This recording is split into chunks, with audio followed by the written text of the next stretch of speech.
Hello everyone and welcome to Lush and Salty Aquariums. My name is Stefan. Thank you for coming to the channel and thank you for your support in general. It means the world to me. Okay, I'm not going to even try and call this an aquascape or even an attractive aquarium by all the standards or metrics that we in the hobby like to use. But we in the hobby probably have a tank just like this in our fish rooms, maybe even more than one. This is what I'm calling the random, the mega random tank, the hodgepodge. I'm not even sure what I would call it because it's ever changing. This tank started out, well, first let me say this is a 5.5 gallon Petco special. They had their $1 a gallon sale and I just grabbed a couple of these way back when, and I still have this one, and I had a little bit of space at the bottom rack of my beautiful system here in the fish room, and I made an accommodation to put this aquarium in here. Now its first iteration was a Wallstead type tank, not with dirt on the bottom, but just plants. So more like a Dutch style, I should say, a Dutch style aquarium, I beg your pardon. It was only plants, no hardscape, no driftwood, no rocks, only plants and shrimp. And man, oh man, did I have a ton of shrimp. It was beautiful. I sort of wish it was still what this tank is today, but it's not. Here's what happened.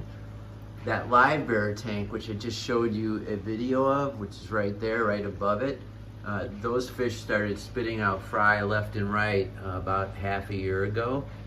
And when I opened what I called when I let the genie out of the bottle by introducing live bears.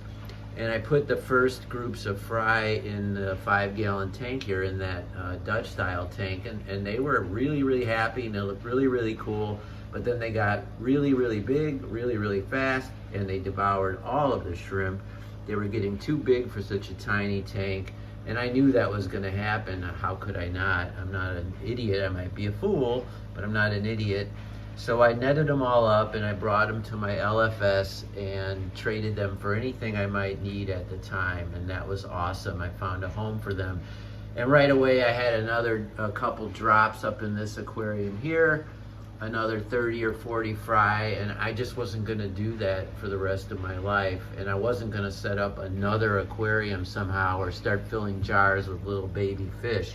I just didn't wanna go there. Maybe I should have seen all that coming, but I do love the beautiful color that the live bears gave me. So I do feed them to my fish, but I do not put them in here. Instead, I introduced a bag of cull shrimps that I got at a swap for like 10 bucks, and I threw in a couple of teeny tiny Plecostomus longfin, don't know why, some Otocinclus, I do know why, to help me clean algae, actually both those creatures. But like the live bears, I know these Plecostomus are gonna get too big for this tank, and I'm gonna have to find alternate homes for them, which won't be too hard because they're beautiful long fin, and I could either put them in my big display tank or grab the pair and take them to my LFS. I'm sure he'll trade me something for 2 young adult or juvenile longfin Plecostomus.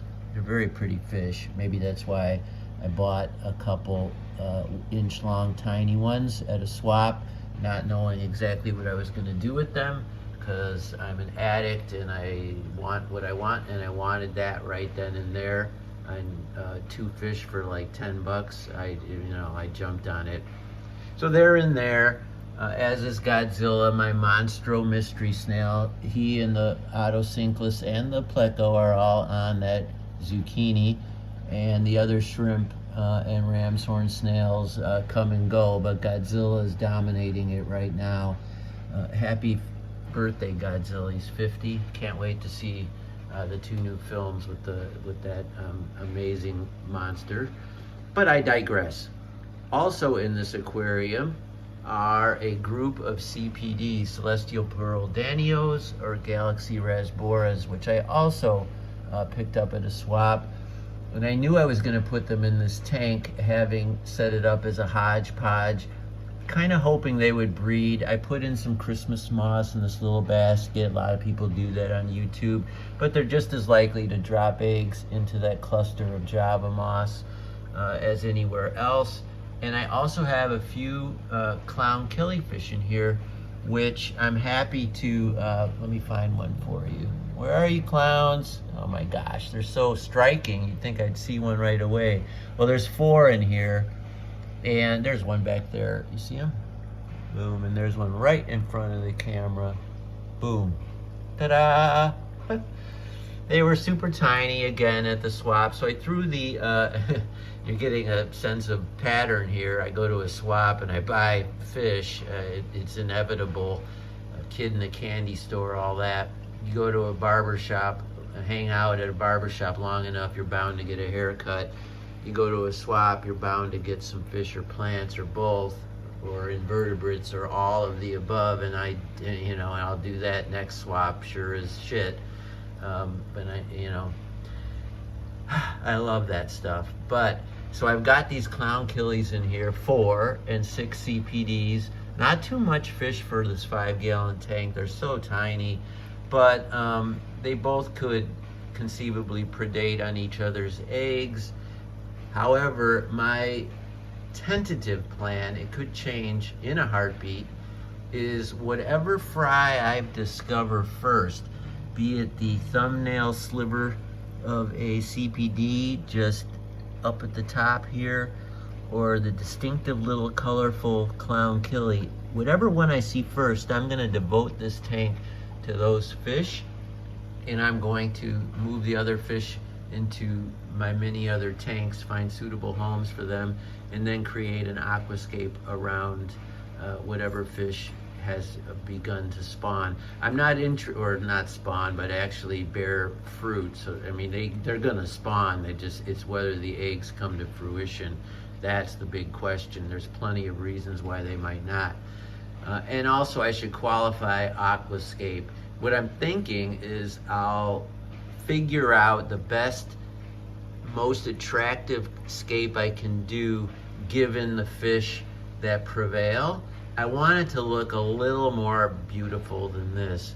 Now, I don't have a problem with this per se. I like the au naturel, I like jungle aquariums, but this sort of has that whiff of hot mess going for it. I mean, it's healthy, the water tests pretty good, slightly high nitrates as you would guess, but it's basically doing great and nothing dies. But I want something a little more easy on my eyes. I've got all this jumble of plants.